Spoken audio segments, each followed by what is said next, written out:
దేవుని బిడ్డలారా, అక్కడ రాయబడిన మాట ఏంటంటే, ఇటలీ దేశంలో పటాలం అనబడిన ఒక ప్రాంతంలో కొర్నేలి అనేటువంటి ఒక భక్తి పరుడుకు ఉన్నాడు. జాగ్రత్త వినాలి. ఇటలీ దేశం ఎవరిదండి? సోనియా గాంధీ కదా. సోనియా గాంధీ అంటే గుర్తొస్తుంది ఇటలీ దేశం. కనుక ఆ దేశంలో పటాలం అనే ఒకటి ప్రాంతంలో కొర్నేలి అనేటువంటి ఒక వ్యక్తి ఉన్నాడు. ఆ వ్యక్తిని గురించి బైబిల్ గ్రంథం ఏం చెబుతుందంటే, తన ఇంటి వారందరితో కూడా దేవుని యందు భయము భక్తి కలిగి జీవిస్తున్నాడు అని. జాగ్రత్త. అతడు తన ఇంటి, ఆ మాట చూడండి మరొకసారి, అతడు తన ఇంటి వారందరితో కూడా దేవుని యందు భయము భక్తి కలిగి జీవిస్తున్నాడు. వినండి చెప్తాను. ఈ దినాల్లో దేవుడు అంటే అసలు భయమే లేదు. కనీసం దేవుడు అంటే భక్తి కూడా లేదు. అర్థమైందండి? కనీసము దేవుడు నన్ను పుట్టించిన వాడు, ఆయనకు నేను భయపడాలనే భయం లేదు చాలామందికి. అలాగని ఆయన దగ్గర భక్తి చేయడానికి కూడా భక్తి కూడా తక్కువైంది. నేను రాసినటువంటి పుస్తకాల్లో అద్భుతమైన ఒక కుటుంబము అనే 2వ పుస్తకం అనుకుంటా. ఆ పుస్తకంలో ఒక కుటుంబాన్ని గురించి నేను రాయడం జరిగింది. కుటుంబ యజమానుడు భార్య, అతని పిల్లలు ఎలా ఉంటారు అనే విషయాన్ని అందులో రాయడం జరిగింది. సరే, ఈ కొర్నేలట తన ఇంటి వారందరితో కూడా దేవుని యందు భయము భక్తి కలిగి జీవిస్తూ ఉన్నాడు. భయం ఉండి భక్తి లేకపోతే వ్యర్థం, భక్తి ఉండి భయం లేకపోతే వ్యర్థం. ఈ 2 కలిగి ఉండాలి ఒక మనిషి. ఒక కుటుంబము దేవుని యందు భయము భక్తి కలిగి జీవించాలి అని తన ఇంటి వారందరితో కూడా దేవుని యందు భయభక్తులు కలిగి జీవిస్తున్నాడు కొర్నేలి. ఒక వ్యక్తి దేవుని యందు భయభక్తులు కలిగి జీవిస్తే తన జీవితంలో దేవుడు చేసే గొప్ప కార్యాలు ఏంటో తెలిసిన 128వ కీర్తన భాగము, అద్భుతమైన ఒక కుటుంబము దాగి ఉంది అందులో. ఒక వ్యక్తి దేవుని యందు భయభక్తులు కలిగి జీవించినట్లయితే అతనికి మేలు చేస్తానని చెప్పాడు దేవుడు. అతని భార్య ఫలించు ద్రాక్షవల్లిగా ఉంటుంది అని చెప్పాడు దేవుడు. అతని పిల్లలు ఒలివ మొక్కల వలె ఉంటారు అని చెప్పాడు. 128వ కీర్తన భాగంలో ఆ కుటుంబాన్ని గురించి రాయబడి ఉంది. కుటుంబ యజమానుడు దేవుని యందు భయము భక్తి కలిగి జీవిస్తే అతనికి దేవుడు మేలు చేస్తాడు అని ఉంది. అతని భార్యను ఫలించు ద్రాక్షవల్లిగా చేస్తాను అని ఉంది. అతని భోజనపు బల చుట్టూ పిల్లలు ఒలివ మొక్కల వలె ఉంటారు అంటూ కింద ఒక మాట అంటాడు, యెహోవా యందు భయభక్తులు గలవాడు ఇలాగూ ఆశీర్వదించబడు. అల్లుడు చెబుతారా? కనుక ఒక వ్యక్తి దేవుని యందు భయభక్తులు కలిగి జీవించినట్లయితే అతనికి మేలు జరుగుతుంది. అతని భార్యను ఫలించు ద్రాక్షవల్లిగా చేస్తాడు. అతని భోజనం పడ చుట్టూ పిల్లల్ని ఒలివ మొక్కల వలె. ప్రపంచంలోన చెట్లలో శ్రేష్టమైనది ఒలివ చెట్టు. ఒలివ చెట్టు కంటే శ్రేష్టమైన చెట్టు ఏది లేదు. అంటే ఒక కుటుంబ యజమానుని యొక్క పిల్లలు అలా ఉంటారు, శ్రేష్టమైన వ్యక్తులుగా ఉంటారు అని చెప్తుంది. కనుక దేవుని బిడ్డలారా, కొర్నేలి తన ఇంటి వారందరితో దేవుని యందు భయము భక్తి కలిగి జీవిస్తూ ఉన్నాడు. రైట్. దీన్ని నేను ఎక్కువ వివరించట్లేదు కానీ మీకు కాస్త అట్లా జ్ఞాపకం చేస్తున్నాను. రైట్. 2వ కుటుంబం దగ్గరికి మనం వద్దాం. అపోస్తల కార్యము 16వ అధ్యాయం 15వ వచనాన్ని మనం చూద్దాం. అపోస్తల కార్యము 16వ అధ్యాయము 15వ వచనాన్ని మనం చదువుదాం. ఆమెయు ఆమె ఇంటి వారును బాప్తిస్మము పొంది. చాలు. ఇక్కడ పౌలు గారు సముద్ర తీరమున దేవుని వాక్యాన్ని ప్రకటిస్తూ ఉంటే వ్యాపారం చేసుకోవడానికి వచ్చింది లూది అనేటువంటి ఒక స్త్రీ. ఆ వ్యాపారం చేసుకున్నటువంటి ఆ మనుషులతో పౌలు గారు దేవుని మాటలు చెబుతూ ఉండగా వ్యాపారాన్ని గదకు పెట్టి ఆమె దేవుని మాటలు వినడం ప్రారంభించింది. ఎప్పుడైతే శ్రద్ధగా దేవుని మాటలు వింటూ ఉందో దేవుడు ఆమె హృదయాన్ని తెరిచాడు. దేవుని మాటలు ఒక వ్యక్తి శ్రద్ధగా వింటే దేవుడు ఆ హృదయాలను తెరుస్తాడు. ఆమె హృదయం ఎప్పుడైతే తెరుపడిందో వెంటనే ఆ సేవకులను ఇంటికి పిలిపించుకొని కుటుంబ సమేతంగా బాప్తిస్మము పొందారు. ఆమెయు ఆమె ఇంటి వారును బాప్తిస్మము పొందిరి. ఏమండి? కుటుంబ సమేతంగా వెంటనే ఒకేసారి అందరూ భార్య పిల్లలు అందరూ మొత్తం ఒకేసారి బాప్తిసం పొందారు. ఈ దినాల్లో చాలా మంది మన క్రైస్తవ సమాజంలో పుట్టినప్పటి నుండి క్రైస్తవులు అయిన కూడా 20-25 ఏళ్ళు వచ్చినా కూడా బాప్తిసం పొందే అవకాశాలు లేక అలాగే కాలం గడిపిపోతున్నారు. కానీ ఆమె ఒకేసారి వాక్యం వినింది, ఒకేసారి వాక్యం వినింది, ఆ వాక్యానికి లోపడింది, కుటుంబం సంయమితంగా బాప్తిసం పొందారు. బాప్తిసం పొందుకుంటే వచ్చే ప్రయోజనం ఏమిటి? మార్కు సువార్త 16వ అధ్యాయం 16 వచనాన్ని చదివితే ప్రభు వారు ఒక మంచి మాట చెప్పాడు. ఈ లోకంలో ఉన్నప్పుడు నమ్మి బాప్తిసం పొందిన వాడు రక్షింపబడును, నమ్మని వానికి శిక్ష ఉంది. బాప్తిసం ఎందుకు తీసుకోవాలనుకుంటే నమ్మి బాప్తిసం పొందిన వాడు రక్షింపబడును, నమ్మని వానికి శిక్ష ఉంది. యేసుని నమ్మిన వానికి రక్షణ ఉంది, బాప్తిసం పొందిన వారికి, నమ్మని వానికి శిక్ష ఉంది. శిక్ష ఏంటో తెలిసిన? మత్తయి సువార్త 23వ అధ్యాయం 33 వచనాన్ని చూద్దాం. మత్తయి సువార్త 23వ అధ్యాయం 33 వచనం. సర్పములారా, సర్ప సంతానమా, నరక శిక్షను మీరు ఎలా తప్పించుకుంటారు? శిక్ష అంటే ఏంటి? నరక శిక్ష, నరకం. యేసుని నమ్మనటువంటి వారికి నరకం ఉంది. నమ్మి బాప్తిసం పొందిన వాడు రక్షింపబడతాడు, నమ్మని వారికి శిక్ష. శిక్ష ఏంటి అంటే నరక శిక్ష. నరక శిక్ష. ఆ నరక శిక్ష అగ్నిగుండం అని బైబిల్ చెప్తుంది. అగ్నిగుండంలో పడవే పడతారు. అయితే ఎవరైతే నమ్మి బాప్తిసం పొందుకుంటారో వారు ఆ శిక్షను తప్పించుకుంటారు. రక్షణ అంటే శిక్షను తప్పించుకునుట. ఇలా చెప్పుకోవచ్చు. రక్షణ అంటే రక్షకుని కలిగి ఉండుట, శిక్షను తప్పించగలిగిన రక్షకుని నువ్వు కలిగి ఉండుట.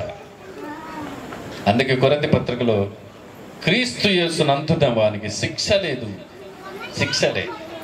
ఎస్, దేవుని బిడ్డలారా గమనించండి. నువ్వు మమ్మీ బాప్తిసం పొందావా? పొందితే నీ జీవితంలో దేవుని భయభక్తి కలిగి జీవిస్తున్నావా?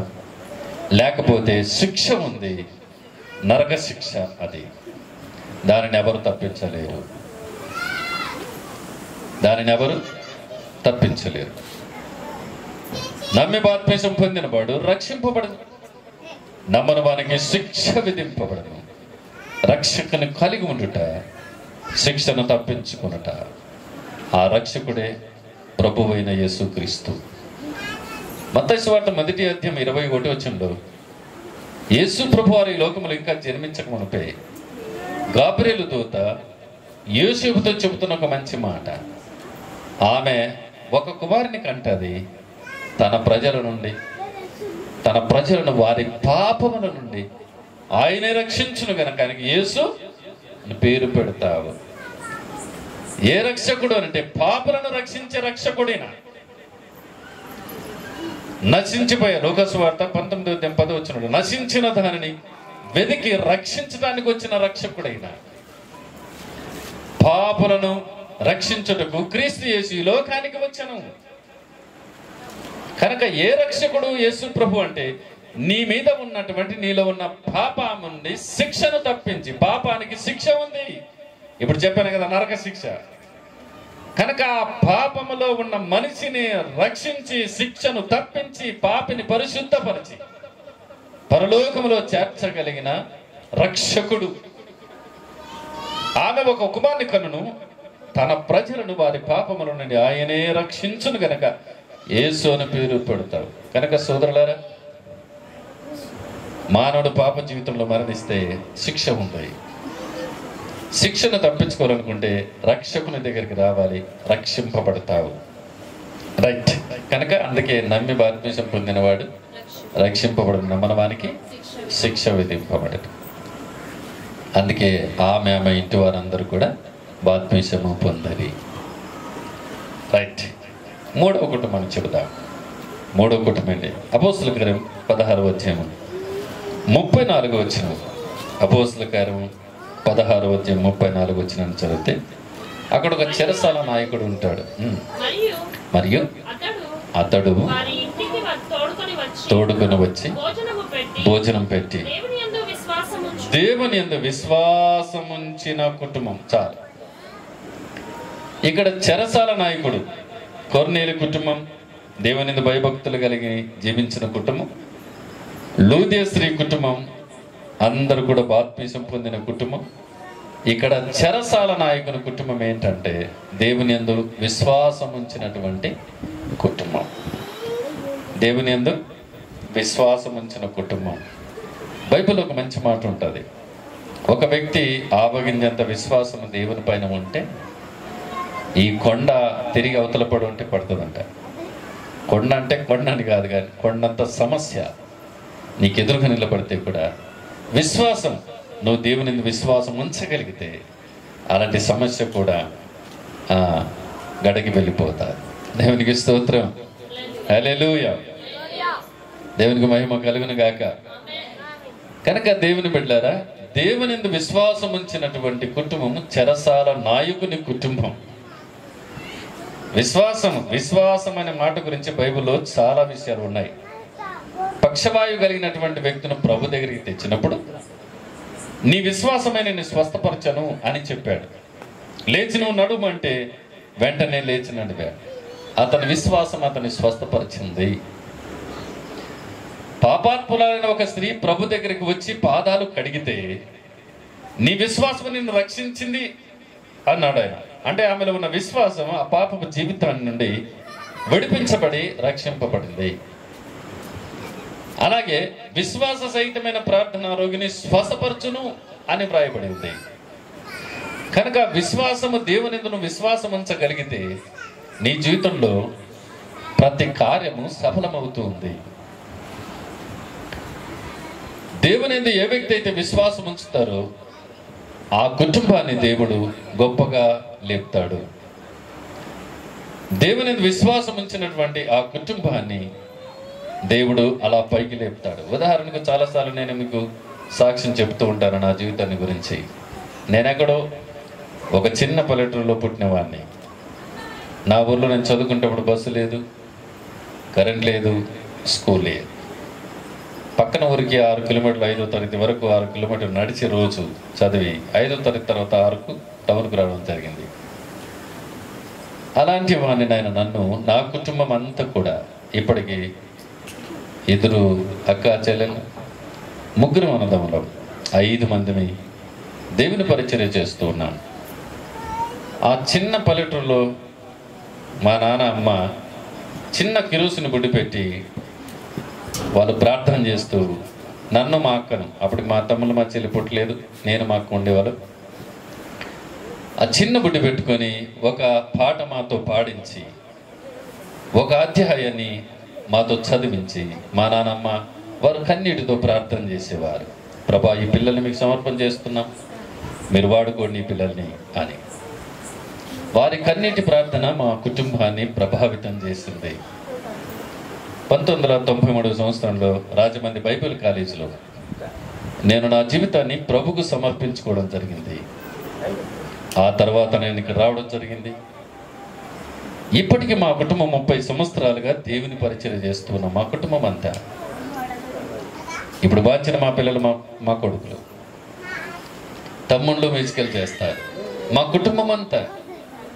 ఆశ్చర్యం ఏంటంటే 4 రాష్ట్రాలుగా దేవుడు మా కుటుంబాన్ని తిప్పుతున్నాడు. ఆంధ్ర రాష్ట్రాన్ని తిరుగుతాం, తెలంగాణ రాష్ట్రం తిరుగుతాం, కర్ణాటక రాష్ట్రము, అలాగే తమిళనాడు రాష్ట్రం, 4 రాష్ట్రాలుగా ప్రభు మా కుటుంబాన్ని వాడుకుంటూ ఉన్నాడు. 155 పాటలు రాయడానికి ప్రభు సహాయం చేశాడు. 9 పుస్తకాలు రాయడానికి ప్రభు సహాయం చేశాడు. ఈరోజు మా ప్రోగ్రాన్ని వీక్షిస్తున్న వారు ఎంతమంది తెలిసిన, యూట్యూబ్లో, వాట్సాప్లో, ఇన్స్టాగ్రామ్లోన 7 దేశాలలో ఉన్నటువంటి ప్రజలు 1,04,500 మంది మా ప్రోగ్రాన్ని వీక్షిస్తూ ఉంటారు. దేవుని స్తోత్రం చెబుదామా? హల్లెలూయా. నేను ఏదో గొప్ప చెప్పట్లేదు, కానీ మా తల్లిదండ్రులు ఆ కుటుంబ సమేతంగా చేసిన ఆ ప్రార్థన మా కుటుంబాన్ని, మా పిల్లలకు 5 మందిని మమ్మల్ని లేపింది. ఎస్, దేవుని మీద విశ్వాసం ఉంచగలిగిన కుటుంబాన్ని దేవుడు అలా పైకి లేపుతాడు. ఆ రోజు వారు కన్నీటితో ప్రార్థన చేసేవారు. ప్రభా, ఈ పిల్లల్ని మీకు సమర్పణ చేస్తున్నాం, వీళ్ళకి మేము ఏమి ఇవ్వలేము, నీకు సమర్పణ చేస్తున్నాం. మా నానమ్మ వారు చేసినటువంటి ప్రార్థన. నేను ట్రైనింగ్కి బైబిల్ కాలేజీకి రాజమండ్రికి 93వ సంవత్సరంలో వెళ్ళేటప్పుడు కూడా నా తల్లి నన్ను కన్నీరుతో బైబిల్ కాలేజీకి పంపించింది. కన్నీరు కార్చింది నన్ను పంపేటప్పుడు. అవును, మన తల్లిదండ్రుల యొక్క ప్రార్థన, వారి కుటుంబ దాంపత్య జీవితం, దేవుని భయభక్తులు కలిగి ప్రార్థన చేస్తూ విశ్వాసం ఉంచినటువంటి ఆ కుటుంబంలో మేము జన్మించటము మేము ఎంతో ధన్యులమని నేను భావిస్తాను. వారు మా కొరకు కన్నీరు కార్చినటువంటి తల్లిదండ్రులు. వారు మాకు ఏమి ఇవ్వకపోయినా ఆ దేవుణ్ణి మాకు ఇచ్చారండి. దేవునికి స్తోత్రం, హల్లెలూయా. ఈరోజు ఇంత పరిచర్య ఏమండి, లక్షలాది మంది ప్రజలకు దేవుని మాటలు చెబుతున్నాం. ఎన్నో మీటింగులు, రాత్రనక పగలనక రెస్ట్ లేని పరిచర్యలో ప్రభు మమ్మల్ని వాడుకుంటూనే ఉన్నాడు. ఎందుకు చెబుతున్న ఈ మాట అంటే, ఎస్, దేవుని విశ్వాసం ఉంచగలిగితే దేవుడు ఆ కుటుంబాన్ని పైకెత్తుతాడు. కనుక దేవుని బిడ్డలారా, రాత్రి వేళ 3 కుటుంబాలను మీ దృష్టికి తెచ్చాను. ఒకటి, కొర్నేలు కుటుంబం, దేవుని యందు భయభక్తులు కలిగిన కుటుంబం. ఆ భయభక్తులు కలిగిన కుటుంబాన్ని దేవుడు ఎలా ఆశీర్వదిస్తాడు? నీకు మేలు కలుగుతుంది, నీవు దండు అవుతావు, నీ భార్య ఫలించి ద్రాక్షగా ఉంటుంది, నీ పిల్లలు ఒలివ మొక్కల వలి ఉంటారు. రెండవ కుటుంబం ఏంటి? బాప్తిసం పొందిన కుటుంబం. నమ్మి బాప్తిసం పొందిన వాడు రక్షింపబడును, నమ్మని వానికి శిక్ష విధింపబడు. మూడవ కుటుంబం ఏంటి? విశ్వాసం ఉంచినటువంటి కుటుంబం. దేవుని విశ్వాసం ఉంచితే, నీ హృదయంలో ఆయనను విశ్వసించినట్లయితే నీ కుటుంబం అంతా దీవించబడుతుంది. నీ జీవితంలో దేవుని నువ్వు ఏది అడిగినా కూడా దేవుడు తప్పకుండా నీకు సహాయం చేస్తాడు. అన్ని విషయాలలో దేవుడు సహాయం చేస్తాడు. మా చేతుల్లో చిల్లగవ్వ లేదు, కానీ మేము దేవుని పరిచర్యకు వచ్చినప్పుడు 7 చర్చిలు కట్టుకోవడానికి ప్రభు సహాయం చేశాడు. డిసెంబర్ నెలలో మీటింగ్స్ పెట్టినాడు. కొన్ని వేల మంది వస్తారు. ఉదయం, మధ్యాహ్నం, రాత్రి 3 పూట్ల భోజనం పెడతాం. ప్రతి నెల మా చర్చిలో 7 మండలాల్లో ఉన్నటువంటి పాస్టర్స్ అందరూ వస్తారు. వారికి శ్రేష్టమైన భోజనం పెడతాం. కుంటోళ్ళు గుడ్డలు ఉన్నటువంటి ప్రాంతాలకు వెళ్ళి మంచి భోజనం వాళ్ళకి పెట్టి వాళ్ళకి గుడ్డలు ఇచ్చి వస్తాం. కుష్ఠరోగులు అనేటువంటి కాలానికి వెళ్ళి మంచి భోజనం చేసుకొని, మనం తినే భోజనమే, పప్పు పెట్టాను, మంచి మటన్ చికెన్ చేపిస్తాను, చక్కగా భోజనం తీసుకొని వెళ్ళి వాళ్ళకి దేవుని మాటలు చెప్పి వస్త్రాలు వాళ్ళకి ఇచ్చి భోజనం పెట్టి వస్తాం. అనాథ పిల్లలకు కొన్నిసార్లు నేను షాప్కి ఫోన్ చేసి చెప్తాను, పలానా షాప్కి వెళ్ళండి, ఆ పిల్లలు ఏ డ్రెస్సులు అడిగితే, అనాథ పిల్లలు ఏ డ్రెస్సులు అడిగితే అది ఇచ్చేసేయండి, తర్వాత మీకు అమౌంట్ ఇస్తాను. కనుక ఎందుకు చెప్తున్నా ఈ మాటలు అంటే, దేవుని విశ్వాసం ఉంచినటువంటి కుటుంబాన్ని దేవుడు ఎత్తి పట్టుకుంటాడు. కట్టుకోవడానికి గుడ్డలు సరిగిలేని మా జీవితాలకు, భోంచేయడానికి కూడా ఎన్నో సార్లు ఇబ్బంది పడిన మా జీవితాలకు, ఎదురుకు భోజనం చేస్తుంటే అలాగ నిలబడి అలాగ చూసినటువంటి సందర్భాలు ఉన్నాయి. మాకు పెడితే తింటామా అన్నట్టుగా అలాంటి జీవితాలకి మాకు ఈ దేవుడు ఈరోజు ఎన్నో వేల మందికి భోజనాలు, ఎంతోమంది దైవ సేవకులకు భోజనాలు. ఎవరైనా సేవకులు ఇబ్బందికరంగా అని తెలిస్తే మా ఇంటికి వస్తే నేను నా భార్య మాట్లాడుకొని ఒక డ్రెస్ వాళ్ళకి తీసి కొన్ని సరుకులు ఎత్తించి ప్రార్థన చేసి పంపిస్తాను. నేను ఇది ఏదో నా గొప్పతనానికి చెప్పుకోవట్లేదు, కానీ ఎస్, దేవుని యందు విశ్వాసం ఉంచినటువంటి కుటుంబాన్ని ఆయన పైకి లేపుతాడు. ఈరోజు మా పిల్లలంతా పాడతారు, మా పిల్లలంతా వాస్తారు, మా పిల్లలంతా ప్రార్థన చేస్తారు. మా పిల్లలు కూడా దేవునికి సమర్పణ చేస్తాం. మా కుటుంబం అంతా దేవుడు వాడుకుంటూ ఉన్నాడు. కుటుంబాన్ని గురించి నేను మీకు జ్ఞాపకం చేశాను. కనుక దేవుని యందు భయభక్తులు కలిగి జీవించండి. మన జీవితంలో దేవుడు మేలు చేస్తాడు. మన భార్యలు ఫలించు ద్రాక్షవల్లిగా చేస్తాడు. మనకిచ్చే పిల్లలు కూడా ఒలివ మొక్కల వలిగా చేస్తాడు. అలాగే కుటుంబ సమేతంగా బాప్తిస్మం పొందితే శిక్షణ తప్పించుకొని రక్షింపబడతాం. కుటుంబ సమేతంగా దేవుని యందు విశ్వాసం ఉంచినట్లయితే దేవుడు మన జీవితంలో ఎన్ని గొప్ప కార్యాలు చేస్తాడో ఎన్ని అద్భుతాలు చేస్తాడు నా జీవితంలో, మా కుటుంబ జీవితంలో ఎన్ని కార్యాలు, ఎన్ని అద్భుతాలు ఆయన చేశాడు.